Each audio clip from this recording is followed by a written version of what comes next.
Olá a todos, vamos trabalhar nessa questão. Essa questão é uma questão que foi sugerida por um inscrito do canal, o Lucas Carvalho. Eu achei bem oportuno apresentar essa questão para vocês para fazer um anúncio. Em breve eu vou dar continuidade no curso de Cálculo 2, onde eu vou abordar o cálculo vetorial. Então vamos resolver esse exercício especificamente. Calcule a área da parte da superfície do paraboloide z igual a x2 mais y2 mais 3 exterior ao cone z igual a raiz quadrada de x2 mais y2 mais 3. Então, decidi primeiro mostrar no GeoGebra para entender o que está acontecendo. Então, vou abrir aqui o GeoGebra. Como vocês podem visualizar, esse roxo que vocês estão visualizando aqui é referente à parábola, ao gráfico do cone, e isso que está em azul por dentro é o paraboloide. E não sei se está bem claro a visualização, mas se você, por exemplo, ampliar um pouco aqui, vai perceber que o cone, em determinado momento, está dentro do paraboloide. Se você olhar por fora, vou reduzir aqui, o cone agora vai estar por fora do paraboloide. Então existe uma região, vamos colocar assim, na qual o paraboloide ele está no lado exterior ao cone, mas existe uma região do paraboloide que ele está no interior do cone. O exercício pede para calcular a área superficial da parte que está interior, ou seja, essa parte que está em azul mais visível aqui. Então, nós vamos calcular a área superficial dessa região. Então, o primeiro passo para resolver um exercício que envolva áreas de superfícies é você conseguir parametrizar o seu objeto matemático. Então, vamos lá, vamos parametrizar a nossa superfície. Então, a primeira coisa que a gente vai ter que fazer é desenhar nosso paraboloide. Vou marcar aqui no espaço tridimensional. Paraboloide, como aqui é x2 mais y2 mais 3, então a gente marca aqui ponto 3, desenha a parábola aqui, desenha a parábola aqui, você continua o movimento. Aqui está nosso paraboloide. Então a gente tem que buscar alguma maneira de parametrizar essa superfície. Lembrando que existe uma interseção entre o cone e a superfície. Essa interseção é dada justamente por esse pedacinho que está aqui. Não sei se fica clara a visualização, mas existem pontos no espaço tridimensional que faz parte tanto do cone quanto do paraboloide. Então, o que eu vou fazer? Para identificar esses pontos de interseção, eu vou igualar o z do paraboloide com o z do cone. Então, nesse caso, vai ficar x2 mais y2 mais 3, que é o z do paraboloide, igual a raiz quadrada x2 mais y2 mais o 3 que está no lado de fora. Eu consigo apagar o 3 dos dois lados, né, subtraindo por 3 dos dois lados a igualdade, e observo, nós temos um número e a raiz quadrada do número é igual a ele mesmo. Existem apenas duas possibilidades. Ou o próprio número é zero, mas aí eu não quero avaliar isso, porque nesse caso daria só esse vértice. Como eu quero essa figura que está mais por alto, eu tenho que analisar outra opção, que é esse número tem que ser igual a 1, porque a raiz quadrada de 1 é 1. São as únicas possibilidades. Então isso nos leva a crer que x ao quadrado mais y ao quadrado é igual a zero, só para reforçar isso, ou x ao quadrado mais y ao quadrado é igual a 1. Esse cara aqui vai corresponder justamente a essa interseção se nós olhássemos em uma projeção. Tá, então como é que eu vou parametrizar essa paraboloide? Bem, como o paraboloide ele é gráfico de uma função de duas variáveis, ou seja, ele é um f de x, y, então eu posso usar como parametrização justamente a descrição de uma função. Então o que eu vou fazer? Eu vou considerar aqui a minha paraboloide como sendo o seguinte conjunto, vou deixar em amarelo. É o conjunto aonde x vai ser igual a u, y vai ser igual a v e z, vou trocar aqui, né? Então vai ficar u ao quadrado mais v ao quadrado, u ao quadrado mais v ao quadrado, mais 3. Isso é verdade para todo u e v? Resposta, não. A ideia agora é você projetar aqui no plano XY, que aí nesse caso vai dar a circunferência de centro à origem raio 1, mas vou chamar provisoriamente esse conjunto de conjunto D. Então, estou avaliando essa região aqui em branco para todo o IV pertencente ao conjunto D. Dito isso, o que nós acabamos de fazer? Nós acabamos de montar praticamente a nossa parametrização. Como é que é a nossa parametrização? Como isso vai variando de livro para livro, eu vou usar a seguinte notação. Vou representar com X maiúsculo o V.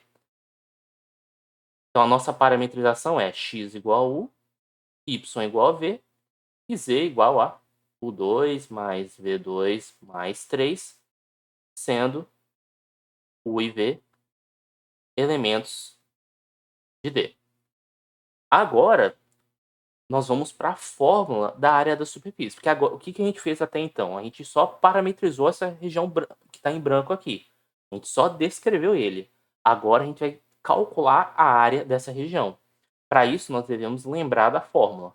Então, a fórmula para se calcular a área, que eu vou representar pela letra a área da superfície é nada mais nada menos que a integral dupla sobre o nosso domínio D, módulo de xu, ou seja, derivada de x em relação a u, produto vetorial. Existem livros que o produto vetorial é um x ou esse circunflexo, eu vou usar essa notação só para não confundir aqui. Produto vetorial xv. Isso dentro do módulo dA. Professor, por que isso tem essa fórmula? Eu ainda vou produzir videoaulas sobre cálculo vetorial. Se eu lembrar, eu vou colocar no card ou na descrição. Mas a ideia do exercício é meio que dar uma motivação para vocês. No futuro, vocês vão aprender por que a área da superfície tem essa fórmula. Então agora vamos botar a mão na massa. Então eu vou calcular primeiramente quem é o xu, ou seja, quem é a derivada de x em relação a u. Então nesse caso, derivando em relação a u vai dar 1, derivando em relação a u vai dar 0, e aqui vai dar 2u.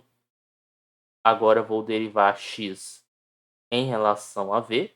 Então aqui vai ficar 0, 1, 2v.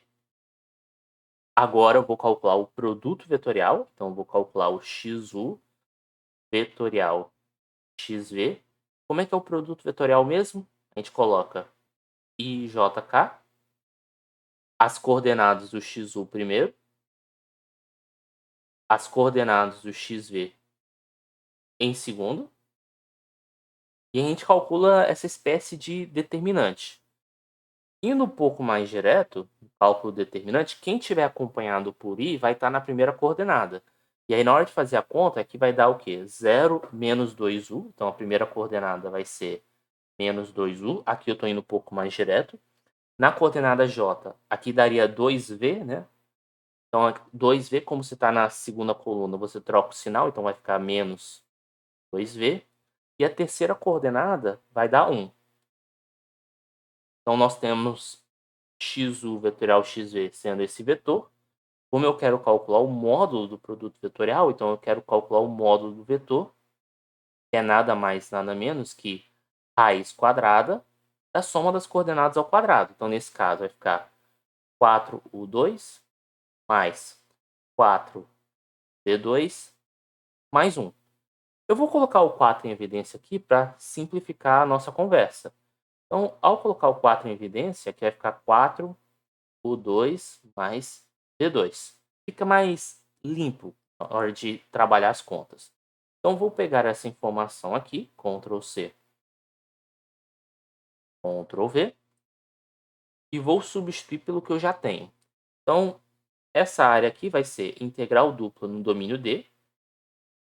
Esse camarada aqui, né? Raiz quadrada de 4 U2 mais V2 mais 1 dA. E aí nós temos um pequeno problema, porque a gente tem que descrever U e V em relação ao domínio D. Só que lembre-se, U e V aqui, do jeito que a gente posicionou, estão em coordenadas cartesianas. Até daria para fazer, só que o trabalho é gigantesco. O conjunto D é mais fácil você descrever com coordenadas polares do que coordenadas cartesianas. Então, o que eu vou fazer? Vou aplicar uma mudança de variáveis para justamente tornar o problema mais simples. Então, para isso, vou trabalhar com coordenadas polares. Então, o nosso vai ser igual a R cosseno θ e o nosso V vai ser igual a R seno θ. Feito essa descrição, a gente pode reescrever o nosso domínio D. Em coordenadas polares, como ele é o círculo centrado na origem raio 1, ele vai ser o conjunto de todos os r tetas, de tal modo que o raio varia de 0 até 1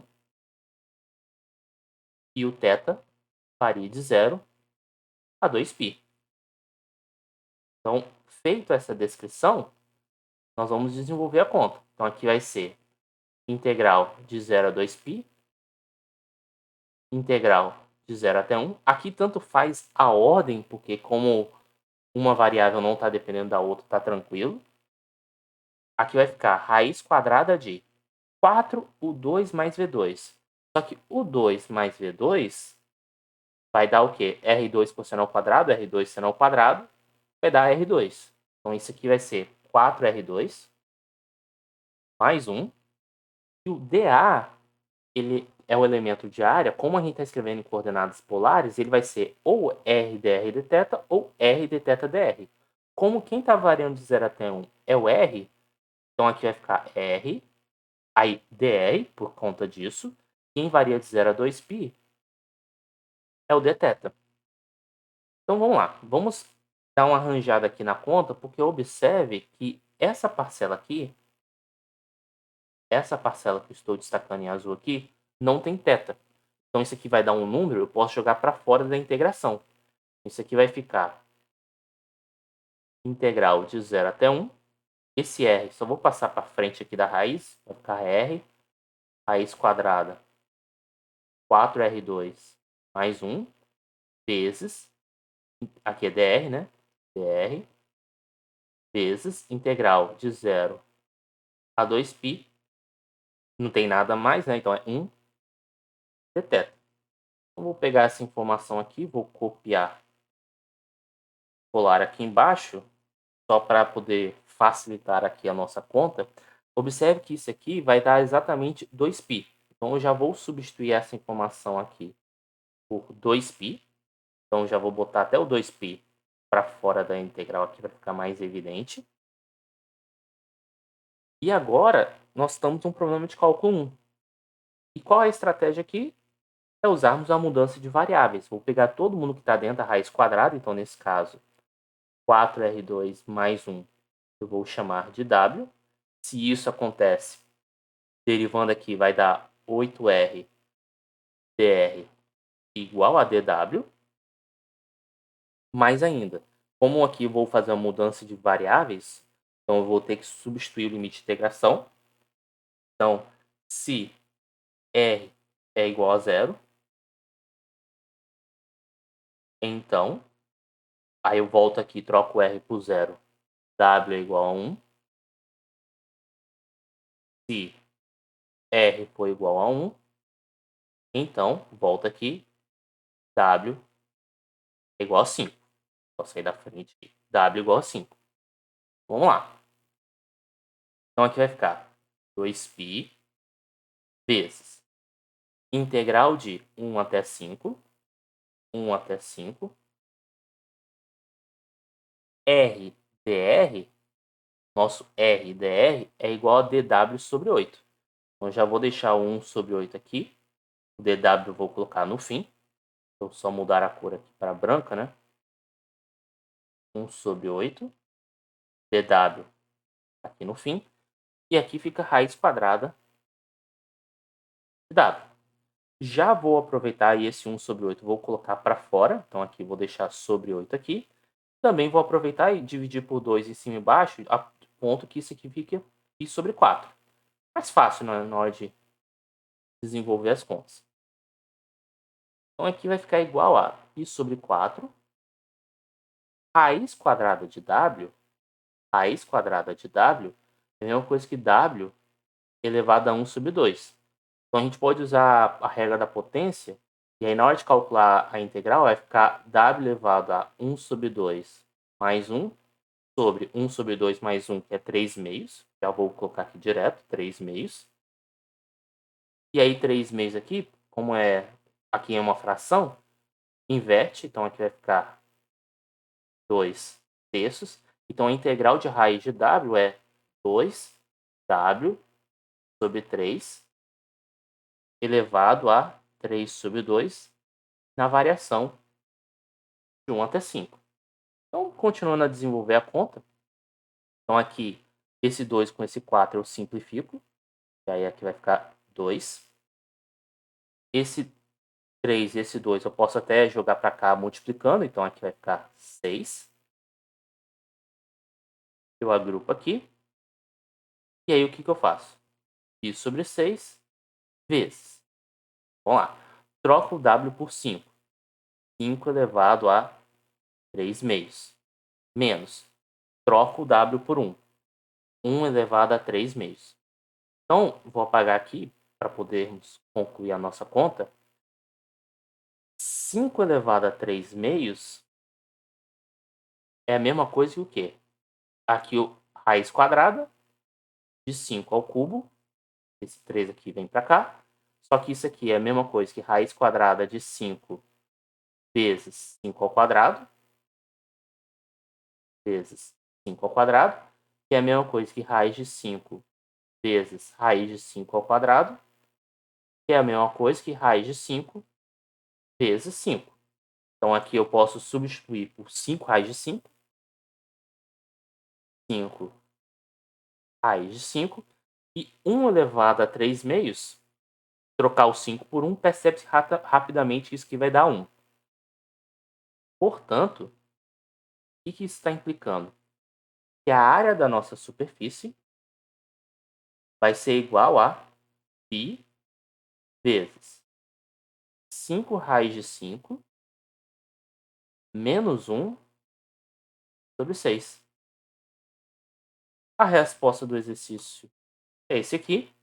Isso aqui serve apenas como uma motivação para estudarmos o conceito de cálculo vetorial. Nós vamos aprender a calcular áreas e superfícies. Eu estou pretendendo, no final, chegar em teorema de Stokes, teorema divergente e resolver diversos exercícios também. Se vocês quiserem propor outras questões, podem colocar nos comentários, podem mandar por Instagram.